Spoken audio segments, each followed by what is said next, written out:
All right, viewers, legacy wars peak in the state of Karnataka, with now the BJP asking the Congress, if you really want something named after the Gandhis, name toilets after Rahul and Priyanka. All of this at the back of the renaming of Indira Canteen.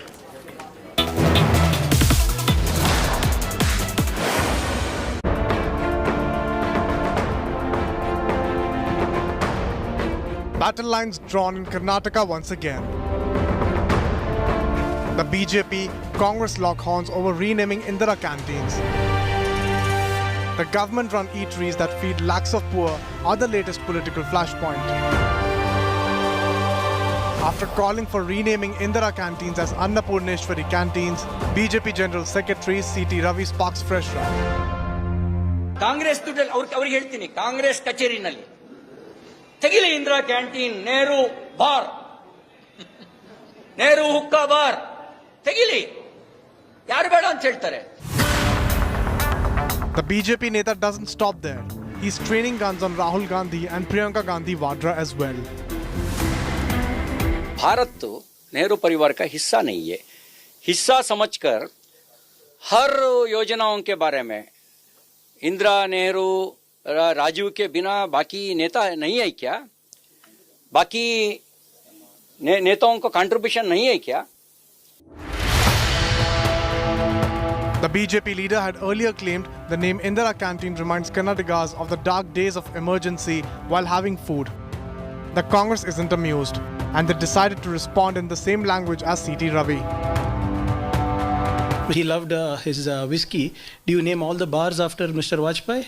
A lot of our Karnataka MLAs have been caught in sexual encounters, which has been recorded in CDs, which has been released. A lot of them have got stay. So what kind of establishment should they start then? ಸಂಸ್ಕೃತಿ BJP ಸಂಸ್ಕೃತಿಯನ್ನ ಪ್ರತಿಬಿಂಬಿಸ್ತಾರೆ. ನೆಹರು ಹೆಸರು, ಇಂದಿರಾ ಗಾಂಧಿ ಹೆಸರು, ರಾಜೀವ್ ಗಾಂಧಿ ಹೆಸರು ಇವೆಲ್ಲ ಕೂಡ ಹೆಸರನ್ನ ಬಸಿ ಬಿಡಲಿಕ್ಕೆ, ಕಪ್ಪುಚುಕ್ಕೆ ಇಡಲಿಕ್ಕೆ, ಅಪರ್ಥ ಮಾಡಲಿಕ್ಕೆ ಪ್ರಯತ್ನ ಮಾಡ್ತಾರೆ. After the Modi government renamed Rajiv Gandhi Khel Ratna Award after Major Dhyan Chand, the war over Nehru-Gandhi legacy has escalated. With clamour to rename Indira Canteen, Karnataka is set to see more political fireworks. With Nolan Pinto and Nagarjun Dwarkanath in Bengaluru, Bureau Report, India Today. All right, we are shifting focus from one infighting to the other. This, of course, is what happened in Punjab between Amrinder and Sidhu. The latest coming in when everybody thought that things were finally laid to rest, they quite weren't. Why?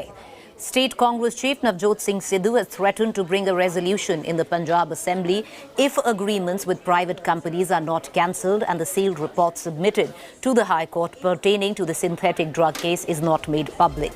Sidhu's statement against the Congress-led government in Punjab has left the party high command worried yet again. Miffed Punjab Chief Minister Amrinder Singh, who met Congress President Sonia Gandhi on August 10th, has also once again lodged a protest against Sidhu, telling the party high command that Sidhu's statements are harming the party. Sources close to the party say Sonia Gandhi has advised both Captain and Sidhu to work together. While Captain has already met the Congress President, Navjot is likely to be summoned.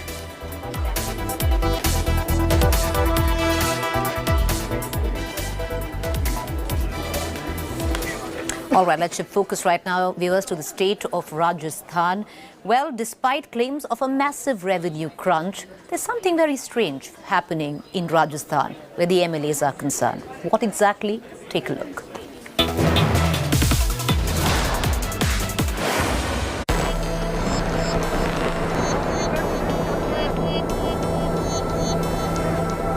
Since the beginning of COVID pandemic last year, the Ashok Gehlot government in Rajasthan has on several occasions lamented about depleted cash reserves and inadequate resources.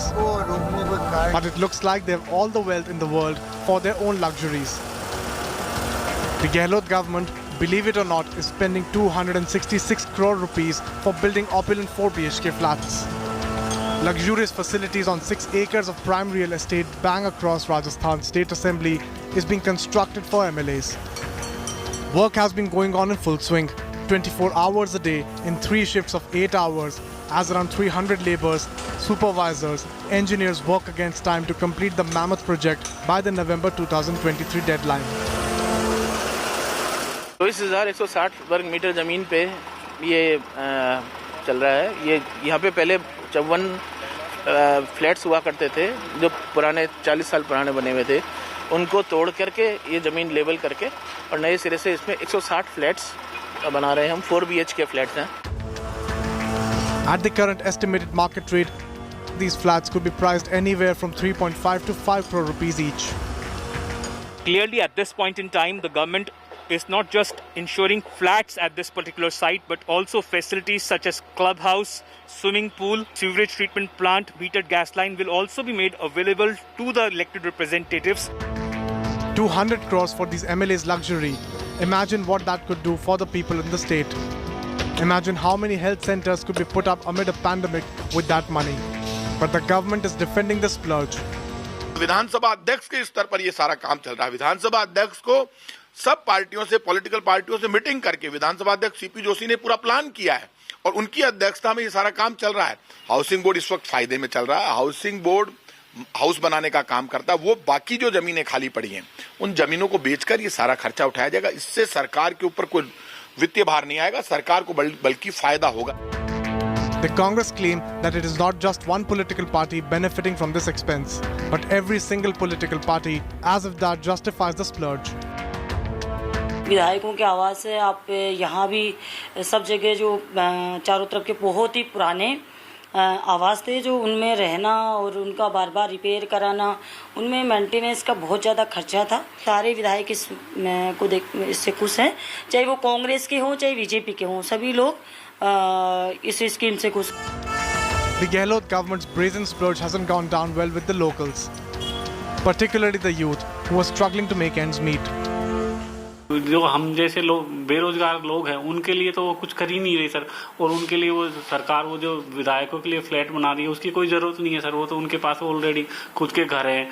अभी राजस्थान में लगभग 35 लाख से ज़्यादा बेरोजगार हैं। सरकार ने वादा किया था कि जैसे ही हम सरकार में आएंगे हम 3500 रुपये प्रति बेरोजगार को महीने भर के देंगे, तो सरकार ने एक लिमिट कर दी कि 2 लाख अभ्यर्थियों को ही दे पाएंगे। At a time when people of the state have been dealing with several problems including job losses, can the government really justify such opulence and luxuries for the elected representatives? With Nikhil Sharma, Devankur Vadhavan in Jaipur, India Today. Let's move on now. There is no end to the standoff between the government and the opposition when it came down on what happened in Parliament on the 11th of August. The entire monsoon session, viewers, was in fact a washout after the Modi government released damning video showing opposition MPs pulling and dragging marshals in the upper house. The Rajya Sabha has swung into action. Rajya Sabha in its report has named TMC and Congress MPs, holding them responsible for the ugly scenes inside the house. TMC MP Dola Sen has been accused of pushing and arguing with lady marshals. CPM MP Elaraman Karim was charged with manhandling and choking a male marshal. Rajya Sabha Chairman and the Vice President Venkaiah Naidu met Lok Sabha Speaker Om Birla to discuss the ruckus in Parliament and what steps can be taken next.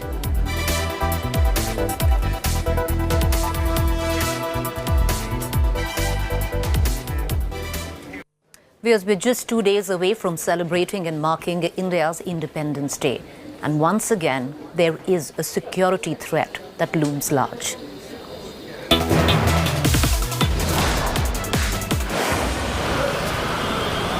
India's on a terror alert. With Independence Day on Sunday, vigil has been stepped up across cities. Multiple intelligence inputs have warned of a big terror plot to bleed India by Pakistan-based terrorists. India today has accessed 4 crucial intelligence inputs on the impending threat around the 15th of August by Jaish-e-Mohammed and Lashkar-e-Taiba, both sheltered by Pakistan. The reports say terrorists are on the move, eyeing an opportunity to infiltrate ahead of Independence Day. 6 Lashkar-e-Taiba terror commanders under Mohammad Sadiq are currently hiding in Pakistan-occupied Kashmir's Kotli region, planning to infiltrate. 5 Jaish-e-Mohammed terrorists are also camping in Pakistan-occupied Kashmir and have been tasked to carry out ID blasts at forward locations along the line of control. At least 4 Lashkar-e-Taiba terrorists are planning to move towards the valley from Pakistan-occupied Kashmir's Tundwala forest area. From Jammu and Kashmir to the national capital, the entire nation remains on high alert. लोगों को facilitate करने के लिए security environment को और strong करने के लिए हम लोग इंटरनेट को बंद नहीं करें। फिशिंग चेक हो रहा है लेकिन पब्लिक को कोई दिक्कत नहीं हो रही, लोग आ रहे हैं पार्टिसिपेट करेंगे। जहाँ तक ड्रोन की बात की, ये टेक्नोलॉजिकल थ्रेट है, इसको टेक्नोलॉजी की तरफ हम लोग रिस्पॉन्स कर रहे हैं। उसमें हमारे पास पुलिस के पास ड्रोन है, CRPF के पास है, आर्मी के पास है। रिसोर्सेज को पूल करके हम लोग जो सेंसिटिव एरिया है उसमें हम लोग सर्वे कर रहे हैं। कहीं कोई एंटी सोशल एलिमेंट का मूवमेंट नहीं हो, टेररिस्ट का खास मूवमेंट नहीं हो, चाहे कोई लॉ एंड प्रॉब्लम में क्रिएट करे, तो उसको निगरानी करने के लिए हम लोग प्रोएक्टिव एक्शन में रहा है। In Jammu, intelligence inputs indicate that terrorists could try and target temples to stoke communal violence. Raghunath temple has been attacked by terrorists twice in 2002, and that is why it's a very sensitive place. Hundreds of devotees, both locals as well as tourists, come here to pay obeisance at this temple. So the security forces are not taking any chances. They are verifying the documents of the commuters. They are doing checking, thorough checking of the vehicles. The forces are on alert.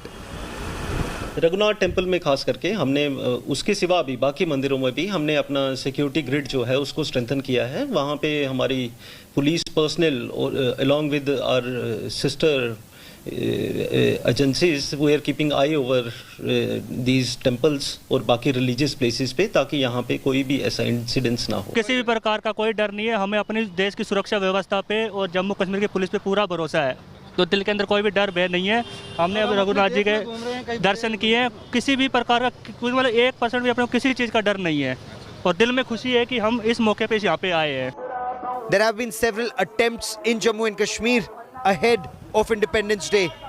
The role of elements across the line of control was further established with the killing of a Pakistani terrorist in Kulgam on Friday. The security forces recovered rocket-propelled grenades and a rocket launcher not seen in the valley for quite some time. With Arvind Ojha in Delhi and Sunilji Bhatt in Jammu, Bureau Report, India Today. Moving on, viewers, Afghanistan is on the brink of a collapse. The Taliban is running riot from province after province. It's taken over the control of Kandahar. Will Kabul be next? That's the big question.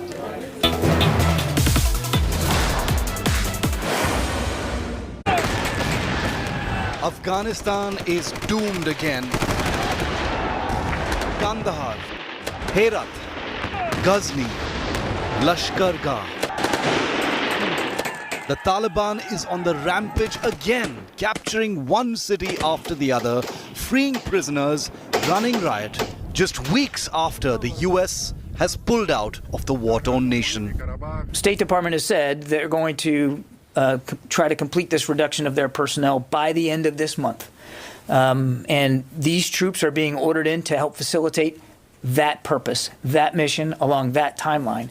I won't speculate beyond August 31st as to what the footprint's going to look like. Reports suggest that Afghanistan's capital, Kabul, may collapse sooner than anticipated. Taliban terrorists have cut off a crucial highway link in Ghazni that connects with the country's capital city.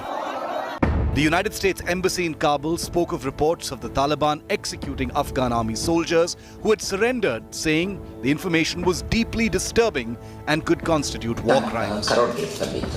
Afghanistan President Ashraf Ghani has replaced the Afghan army chief. He's also reached out to ethnic Uzbek warlord Abdul Rashid Dostum and ethnic Tajik leader Atta Mohammad Noor to rally the warlords to fight back against the advancing Taliban. برای طالبان هیچ تن نمیکنه. چندین بار اینا در شمال آمدن در دام افتیدن. این دفعه با امید خدا از شمال برآمدن کار آسان نیست. The Afghanistan government has accused the Taliban of brutal atrocities and war crimes. Dr. Abdullah, head of the Afghan negotiating team after the Doha meeting, hit out at the Taliban, accusing them of human rights violations, resulting in a humanitarian catastrophe in Afghanistan. He urged the world to prevail upon the Taliban to stop war crimes. Pakistan's Prime Minister Imran Khan has deflected criticism of training, arming and funding the Taliban, something that the Pakistan state has continued to do for decades and is doing so even now. The Taliban are refusing, and we tried. I tried to persuade the Taliban. This is months back, 3 or 4 months back. The Taliban senior leadership came here and we tried to persuade them to come to some sort of a political settlement. The only thing that would stop Afghanistan from descending into anarchy is a political settlement. But unfortunately, the Taliban, when they were here, they felt that they refused to talk to Ashraf Ghani. The situation in several provinces remains extremely tense. Hundreds of Afghan soldiers have surrendered to the Taliban in Kunduz after holding on to the airport, which is now under the control of the terror group. The Taliban has also captured Mi-24 attack helicopters that India had gifted to Afghan forces back in 2019. However, reports suggest that the Afghan forces managed to remove the rotors of the helicopter before surrendering to the Taliban so that they cannot be used or flown by the terrorists. Afghanistan is now seeking an immediate ceasefire as the Taliban seem to be pushing towards Kabul. Bureau Report, India Today. Welcome back. You're watching our Fact Check segment where we bust certain claims masquerading to be facts on social media platforms and WhatsApp news. Now, there's a claim floating about suggesting that there have been lots of craters in the city of Varanasi at the back of the heavy rainfall that the city has seen. Well, to bust this claim, these images have nothing to do with the city of Varanasi. They are all the way from Ahmedabad, and that too in the year 2017. Nothing to do with UP or Varanasi. With that fact check, time for us to go into a quick break, but to stay with me on the other side is To The Point.